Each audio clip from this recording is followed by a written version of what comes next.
સુરતથી દિલના વેપારીઓનો આતંકવાદ વિરોધ પ્રદર્શન 30 એપ્રિલના રોજ સુરતની ખાદ્ય પદાર્થની દુકાનો બંધ કરી પ્રદર્શન કરાયું। 450 થી વધુ દુકાનો બંધ રાખી વિરોધ કરાયો। સુરતના ભાગળ વિસ્તારની તમામ દુકાનો બંધ રાખી સાથે નરેન્દ્ર મોદીને 100 કિલોનું પાણી બંધ કરવાનું પાનું મોકલવામાં આવશે। દિલ્હીમાં 100 કિલોનું નળ બંધ કરવાનું પાનું બનાવવામાં આવ્યું।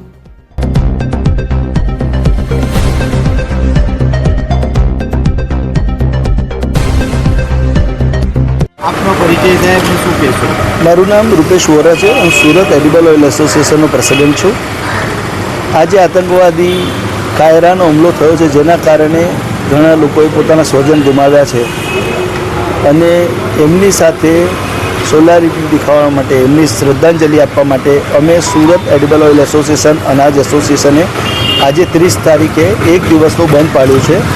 આ બંધ પાડવાનો મુખ્ય ઉદ્દેશ તેમની સાથે એક જેથી દેખાવાનો છે અને સાથે ભારત સરકારે પગલાં લીધા છે એની સામે વાંધો નથી, પણ જે પગલાં લીધા છે એનાથી અમે સંતુષ્ટ નથી। અમે ભારત સરકાર પાસે આના કરતાં વધારે અપેક્ષા રાખીએ છીએ। જે રીતે આ હુમલો થયો છે એ કોઈ કાળે ચલાવી લેવામાં ન આવે અને એના માટે સખતમાં સખત પગલાં લેવા પડે। પાણીની ડિપ્લોમેસી બધું બરાબર છે, પણ આ રીતે ન ચાલી શકે। એટલે અમારી એક સરકારને વિનંતી છે, અમે દિલ્હી ખાતે 100 કિલોનું એક પાનું બનાવ્યું છે અને અમે માનનીય શ્રી વડાપ્રધાનને આ પાનું રૂબરૂ દિલ્હી આપવા જવાના છીએ, સાથે વિનંતીપત્ર આપવા જવાના છીએ કે જે રીતે હુમલો થયો છે, જો આ પ્રકારનો હુમલો થાય તો પાણી બંધ કરવું જ પડે અને આજે ભલે શક્ય નથી પણ એ દિશામાં ડેમ બનાવવાની કે અન્ય ગતિવિધિમાં ચાલુ થવું જ પડે।